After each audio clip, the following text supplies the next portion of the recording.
नमस्कार दोस्तों, स्वागत है आप सबका हमारे चैनल फाइनेंस फैक्ट्स की एक नई वीडियो में।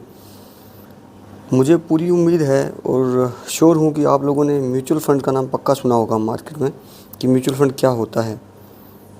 अगर आपने म्यूचुअल फ़ंड का नाम नहीं सुना है तो ये आपने पक्का सुना होगा कि एसआईपी क्या होता है, लेकिन मैक्सिमम लोगों को अभी तक ये नहीं पता है कि एसआईपी होता क्या है असल में, और म्यूचुअल फ़ंड क्या होता है, और इसमें अगर इन्वेस्टमेंट करना है हमें तो कैसे करना है।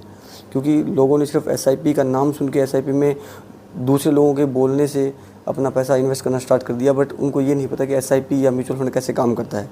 तो आज इस छोटे से वीडियो हम यही डिस्कस करेंगे कि म्यूचुअल फ़ंड क्या होता है या फिर एसआईपी क्या होती है और इसका इन्वेस्टमेंट का हमारे को क्या फ़ायदा हो सकता है।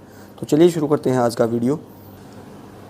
अगर हम म्यूचुअल फ़ंड की बात करें तो अगर हम म्यूचुअल फ़ंड के सिर्फ नाम को देखते हैं तो म्यूचुअल फ़ंड दो शब्दों से मिलकर बना है, एक म्यूचुअल और एक फ़ंड।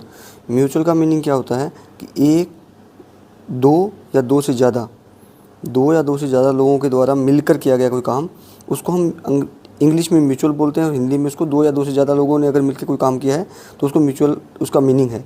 दूसरा होता है फ़ंड। फ़ंड यानी कि रकम या फिर पूंजी, जिसको भी हम हिंदी में बोल सकते हैं कि इकट्ठा किया गया पैसा, आपस में मिलकर अगर लोग पैसा इकट्ठा करते हैं। तो अगर हम इसको ओवरऑल अगर म्यूचुअल फ़ंड का हिंदी में आसान सी भाषा में अगर समझें तो यानी कि दो या दो से ज़्यादा लोगों के द्वारा मिलकर इकट्ठा किया गया कोई पैसा है जो एक साथ उन्होंने सब ने इकट्ठा किया और वो कहीं उसको पैसे को लगाएंगे या यूज़ करेंगे। तो मुझे उम्मीद है कि आपकी म्यूचुअल फ़ंड की जो परिभाषा है वो समझ आ गई होगी और इससे आपको कुछ आइडिया लग गया होगा कि म्यूचुअल फ़ंड असल में होता क्या है। तो म्यूचुअल फ़ंड की अगर हम परिभाषा की बात करें, जैसे हमने अभी डिस्कस किया हिंदी में क्या होता है, तो अगर म्यूचुअल फ़ंड की आप कहीं भी परिभाषा आप किताबों में पढ़ते हैं या किसी भी वीडियो में भी आप डिस्कस करते हैं या पूछते हैं किसी से, या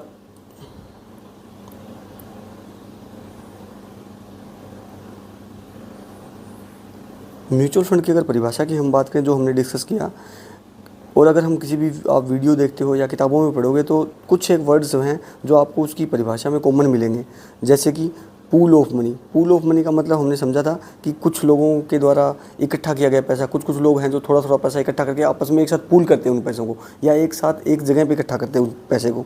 उसके बाद में होता है मैनेज्ड बाय फंड मैनेजर, यानी फंड मैनेजर नाम का एक आदमी होता है जो आपका जो पैसे आपने इकट्ठे किए कुछ लोगों ने मिलके, वो आपके पैसे को मैनेज करेगा। आप उसको अथॉरिटी दोगे कि वो आपके पैसे को मैनेज कर सके या आपके पैसे को खर्च कर सके या कहीं इन्वेस्ट कर सके, जैसा भी कर सके, लेकिन आप उसको अथॉरिटी दोगे, आप उसको कंसेंट दोगे।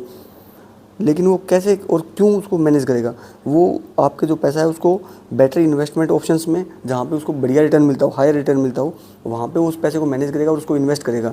और वो जो रिटर्न मिलेगा, जहाँ से जो रिटर्न क्रिएट होगा इस इन्वेस्टमेंट ऑप्शन से, वो रिटर्न को ये जो है आपको, जो आपने जिन इन्वेस्टर्स ने पैसा इकट्ठा किया है उन इन्वेस्टर्स को वापस वो रिटर्न वापस कर देगा उसी प्रपोर्शन में जितना प्रपोर्शन में उन्होंने पैसा इन्वेस्ट किया था। अगर आप फर्स्ट टाइम इन्वेस्ट कर रहे हैं म्यूचुअल फ़ंड में या स्टॉक मार्केट में, तो आपको म्यूचुअल फ़ंड के बारे में कुछ भी पता नहीं होगा, या आपने किसी से सुना भी होगा तो आपको इतना ज़्यादा आइडिया नहीं होगा कि म्यूचुअल फ़ंड कैसे काम करते हैं। तो इसको हम एक छोटे से एग्जांपल के साथ समझते हैं कि क्यों आप लोगों को या सभी को पैसा इकट्ठा करने की ज़रूरत पड़ी और क्यों आपको सब पैसे को एक साथ इकट्ठा करके इन्वेस्ट करने की ज़रूरत पड़ती। इस एग्जांपल के साथ समझने से आपको आइडिया लग जाएगा कि म्यूचुअल फ़ंड का क्या काम होता है और वो कैसे काम करता है, जिससे आपको फ़ायदा होता है। तो अगर हम एग्जांपल की बात करें तो मान के चलिए कि एक कोई चॉकलेट बॉक्स है या कोई भी एक कैंडी बॉक्स ले लो या कुछ भी ले लो बेसिक सा, जो 1000 रुपये का है। अब वो चॉकलेट का बॉक्स आपको ख़रीदना है, लेकिन आपको पूरा बॉक्स नहीं ख़रीदना है, आपको उस कैंडी बॉक्स में से सिर्फ 3 या 4 कैंडी ही चाहिए या चॉकलेट चाहिए। लेकिन उसके कारण कई हो सकते हैं कि आपको क्यों, एक तो आपको 1 या 2 चॉकलेट चाहिए या कम चॉकलेट चाहिए, लेकिन बॉक्स में ज़्यादा चॉकलेट्स हैं। सेकंड ये कि बॉक्स का जो कीमत है वो 1000 रुपये है, जो बहुत ज़्यादा है, और आपके पास इतना अमाउंट नहीं है कि आप उतना 1000 रुपये अफोर्ड कर सको या 1000 रुपये लगा सको, आपके पास थोड़े पैसे हैं। तो आप क्या कर सकते हैं, आपके पास एक ऑप्शन है कि आप भूल जाओ, आप उस कैंडी बॉक्स को लो ही मत और कोई दूसरा प्रोडक्ट ले लो या दूसरा कोई चीज़ ले लो। या फिर अगर आपको कैंडी चाहिए या वो पर्टिकुलर प्रोडक्ट ही चाहिए तो आपके पास एक बढ़िया ऑप्शन होता है कि आप अपने दोस्तों से या 3-4 लोग जो जिनका रिक्वायरमेंट आप जैसा ही सेम है, तो आप सब एक साथ मिलके पैसा इकट्ठा करोगे, और अगर सब लोगों ने मिलके 1000 रुपये इकट्ठा कर लिया तो उस 1000 रुपये के साथ में आप पूरा कैंडी बॉक्स उठा लोगे, और उसके बाद में उसमें से जिसने जितना पैसा दिया उसी हिसाब से वो अपना कैंडी ले लेगा।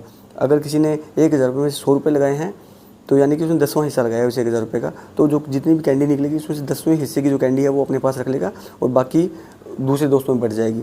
ये म्यूचुअल फंड का सिंपल सा एग्जांपल है जिससे आप समझ पाते हो कि म्यूचुअल फंड क्या होता है और कैसे काम करता है। यही सेम म्यूचुअल फंड हमारे जो इकट्ठे किए हुए पैसे हैं उसके साथ करता है। जो लोग पैसा इकट्ठा करते हैं उन पैसों को जो म्यूचुअल फंड का फंड मैनेजर है वो अलग अलग इन्वेस्टमेंट के या स्टॉक्स में लगाता है, और उससे जो रिटर्न मिलता है उसको जितना लोगों ने पैसा लगाया और जिस प्रपोर्शन में लगाया उस हिसाब से इनको रिटर्न वापस कर देता है। तो अगर हम चॉकलेट बॉक्स की बात करें तो वो एक म्यूचुअल फंड की तरह काम करता है यहाँ पे, और जो चॉकलेट है वो एक यूनिट की तरह काम करती है। यूनिट मतलब हम जब वो पैसा लगाएंगे तो हमको एक बदले में कुछ यूनिट्स मिलेंगी म्यूचुअल फंड्स की। उस यूनिट के बारे में और यूनिट के साथ में एक NAV net asset value attach होती है, उसके बारे में हम आगे आने वाले वीडियोज़ में डिस्कस करेंगे। उम्मीद है कि आपको म्यूचुअल फंड का बेसिक समझ आ गया होगा कि ये कैसे काम करता है। अब म्यूचुअल फंड में इन्वेस्टमेंट करने का फ़ायदा क्या होता है ये भी हमें पता होना चाहिए कि क्या फ़ायदा है हमको म्यूचुअल फंड इन्वेस्टमेंट करने का। तो म्यूचुअल फंड इन्वेस्टमेंट करने का जो सबसे पहला फ़ायदा होता है वो कि ईजी बाई और सेल होता है। मतलब कि हाँ, आप कभी भी जो म्यूचुअल फंड के आपके यूनिट्स हैं, जो आपको इन्वेस्टमेंट जब आप करोगे म्यूचुअल फंड में, तो आपको जो बदले में जो म्यूचुअल फंड की जो कंपनी है या AMC जिसको बोलते हैं, वो जब एक यूनिट्स देती है, वो यूनिट्स आप कभी भी बाई या सेल कर सकते हैं। ठीक है, तो उससे क्या होगा कि आपको एक मार्केट में लिक्विडिटी, आपको जब भी पैसा चाहिए तो आप तुरंत उसको सेल कर सकते हो। आपका विदिन 2 दिन के अंदर आपका पैसा आपके बैंक अकाउंट में आ जाएगा। दूसरा जो होता है कि आपके पास बहुत सारे इन्वेस्टमेंट के ऑप्शंस खुले हुए रहते हैं। आप म्यूचुअल फंड के थ्रू आप डेट में भी इन्वेस्ट कर सकते हैं, आप इक्विटी यानी शेयर्स में भी इन्वेस्ट कर सकते हैं, या फिर गोल्ड में भी इन्वेस्ट कर सकते हैं। अब गोल्ड की अगर हम बात करें तो म्यूचुअल फंड के थ्रू हम फिजिकल गोल्ड में इन्वेस्ट नहीं कर सकते, बट डिजिटल गोल्ड में इन्वेस्ट कर सकते हैं। यानी कि अलग अलग टाइप के फंड्स आते हैं जो आप जब इन्वेस्ट करो तो आपको डिजिटल गोल्ड, आपके पैसे के बदले में डिजिटल गोल्ड प्रोवाइड करवाएंगे, तो आप डिजिटल गोल्ड में इन्वेस्ट कर सकते हैं।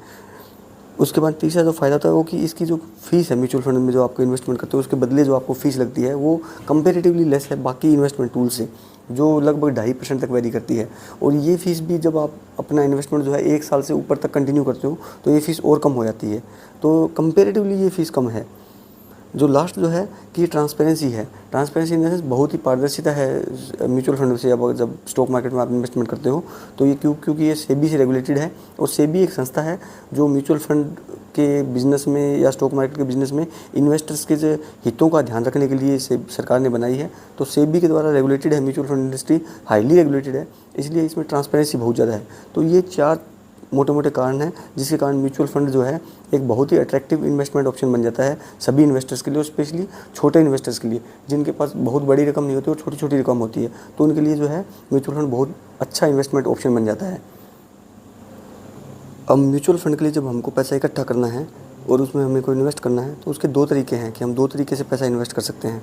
जो पहला तरीका होता है हमारा पैसा इकट्ठा करने का वो होता है SIP यानी सिस्टमेटिक इन्वेस्टमेंट प्लान, जिसमें हम थोड़ा थोड़ा पैसा एक रेगुलर इंटरवल, चाहे वो महीना हो सकता है या वीकली हो सकता है या हर 3 महीने के बाद हो सकता है, उस वीकली इंटरवल पे हम थोड़ा थोड़ा पैसा इकट्ठा करते रहेंगे और वो पैसा उस म्यूचुअल फंड को देते रहेंगे। वो होता है SIP, जो आज तक का सबसे पॉपुलर इस टाइम में इन्वेस्टमेंट का जो ऑप्शन है वो चल रहा है SIP। या फिर दूसरा होता है लमसम यानी एक मुश्त। अगर हमारे पास एक साथ पैसा पड़ा है तो हम एक साथ ही उस म्यूचुअल फंड हाउस को दे देंगे, वो पैसा जो है हमारा भी हाफ पे वो पैसा लगाएगा और उससे रिटर्न कमाएगा। तो ये 2 तरीके हैं, एक SIP और एक लमसम, जिससे हम म्यूचुअल फंड में पैसा इन्वेस्ट कर सकते हैं। SIP सबसे ज़्यादा पॉपुलर है, उसके बारे में हम आने वाले वीडियो में अलग से डिस्कस करेंगे। लमसम इतना पॉपुलर नहीं है, बट लमसम भी एक अच्छा तरीका है म्यूचुअल फंड में पैसा इन्वेस्ट करने का।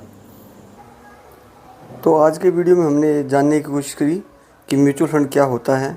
इसको हमने एक सिंपल एग्जांपल के थ्रू समझाने की कोशिश की आप लोगों को कि म्यूचुअल फंड कैसे काम करता है, और आपके लिए म्यूचुअल फंड में अगर आप इन्वेस्टमेंट करते हो या स्टॉक मार्केट में आप म्यूचुअल फंड के थ्रू इनडायरेक्टली इन्वेस्टमेंट करते हो तो आपको कैसे फ़ायदा पहुंचा सकता है, और म्यूचुअल फंड में निवेश करने से या इन्वेस्टमेंट करने से आपको क्या फ़ायदा होगा। तो उम्मीद है कि आपको ये वीडियो पसंद आया होगा, और इसी तरह हमारे चैनल के साथ बने रहिए।